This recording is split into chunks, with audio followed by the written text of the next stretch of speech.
बच्चों, factorization of polynomial की series में एक नए क्वेश्चन के साथ मैं आज आई हूँ। क्वेश्चन ये कह रहा है x square plus 2 root 2 x plus 2। Because यहाँ पे एक नई टर्म आ गई आपके पास रूट 2। अब रूट 2 से रिलेटेड एक दो चीजें हम देख लेते हैं। पहला पॉइंट कि रूट 2 को जब रूट 2 से मल्टीप्लाई करेंगे, रूट 2 को रूट 2 से मल्टीप्लाई करेंगे। देखो रूट का मतलब क्या होता है, पावर 1/2। पावर 1/2 को मल्टीप्लाई किया पावर 1/2 से। Base are same, power will be added, तो base will remain the same, base ये सेम रहा, पावर ऐड हो जाएगी 1/2 प्लस 1/2, तो 1/2 प्लस आधे में आधा जोड़ोगे तो क्या बनेगा 1, 2 की पावर 1। इसका मतलब क्या है कि जब आपने रूट 2 को रूट 2 से मल्टीप्लाई किया तो आपके पास आंसर आया 2। ये बहुत इंपॉर्टेंट है, how to multiply square root. ठीक है, ये आपको आ गया, इसको मैं इरेज कर रही हूं। लेकिन जब इनको ऐड करेंगे तो when I add root 2 plus root 2 को रूट 2 में ऐड करेंगे। ध्यान देना कि जब x में x को ऐड करते हैं तो 2x आता है। लाइक दैट रूट 2 में रूट 2 का x ऐड करते हैं तो इनके जो कोफिशिएंट्स इनके आगे जो लिखे हुए हैं, जो यहाँ नहीं दिख रहे हैं, 1 है, ये ऐड हो जाते हैं, रूट 2 सेम रहता है, तो इसका आंसर बनेगा 2 रूट 2। 1 प्लस 1 2 और root 2 will remain the same. इन दो चीजों का ध्यान रखेंगे तो ये क्वेश्चन बहुत आसान से हो जाएगा। ठीक है, इसको करते हैं। चलिए अब आपको फिर से वही करना है, एक्सट्रीम टर्म्स को मल्टीप्लाई करना है। एक्सट्रीम टर्म्स को मल्टीप्लाई करें 2 और 1, तो मल्टीप्लीकेशन तो 2 आया। अब 2 के दो फैक्टर ऐसे बनाइए कि उनको जोड़ने पे 2 रूट 2 आए।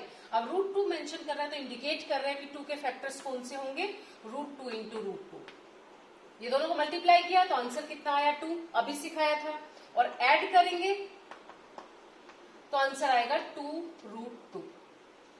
ठीक है, तो ये आपका स्प्लिटिंग हो गया। इसको स्प्लिट कर लेते हैं। इधर middle term will be splitted, x square plus root 2 x plus root 2 x.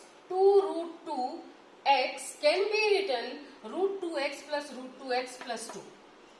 Okay, अब हम कॉमन लेंगे। कॉमन लेते हुए भी हमें बहुत सावधानी रखनी है। यहां से क्या कॉमन आएगा, ओनली एक्स। ठीक है, क्योंकि यहाँ 1 है। बाहर निकाल लीजिए एक्स को, एक्स स्क्वायर में से एक्स बाहर निकाला तो एक्स, यहां से एक्स बाहर निकाला तो प्लस रूट 2। यहाँ पे आ जाइए, यहाँ पे थोड़ी सी समस्या है, बच्चा कंफ्यूज हो जाता है जी यहाँ कॉमन क्या ले, ये रूट 2 है, ये 2 है, तो जो 2 है उसको मल्टीप्लीकेशन में हम लिख सकते हैं रूट 2 इंटू रूट 2, और एक रूट 2 बाहर निकाल लिया तो बचेगा सिर्फ एक स्क्वायर रूट 2।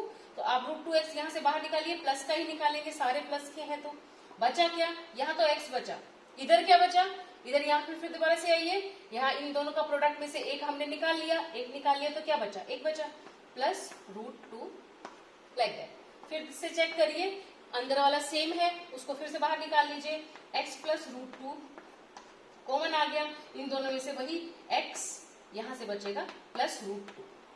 ये इसका फैक्टराइजेशन है। ये तो हमने सिंपल फैक्टराइजेशन प्रोसेस से किया। अच्छा, आपको समझ में आ गया होगा। इसको एक और मेथड से कर सकते हैं, कैसे वो देखिए। आपने एक आइडेंटिटी पढ़ी होगी, a plus B whole square. ये क्या होती है, a square plus 2ab plus B square. जब ये लेफ्ट साइड से हम राइट साइड में लिखते हैं इसको आइडेंटिटी बोलते हैं, और जब राइट साइड से लेफ्ट साइड में लिखते हैं तो फैक्टराइजेशन बोलते हैं।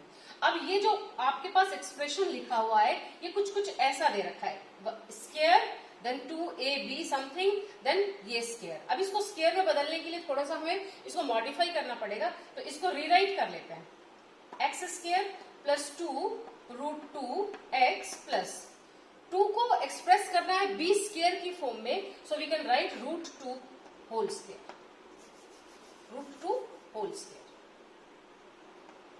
क्योंकि रूट 2 को जब 2 बार मल्टीप्लाई करेंगे तो आपके पास 2 ही आएगा, तो 2 को रीराइट करके हमने ये लिख दिया। अब ये आइडेंटिटी को कंपेयर करिए, x square 2ab 2 root 2 x plus B square root 2 square. मतलब यहाँ a कितना है x, b कितना है रूट 2। तो जब हम इसका लेफ्ट पार्ट लिखेंगे तो कैसे लिखेंगे, a प्लस बी, तो a कितना था x प्लस b कितना था रूट 2 का होल स्क्वायर। ठीक है, इसको कैसे लिख सकते हैं, x plus root 2 x plus root. तो इस क्वेश्चन को with the help of identity भी आप सोल्व कर सकते हो और फैक्टराइजेशन मेथड से भी सोल्व कर सकते हो। होप सो आपको समझ में आ गया। Thank you.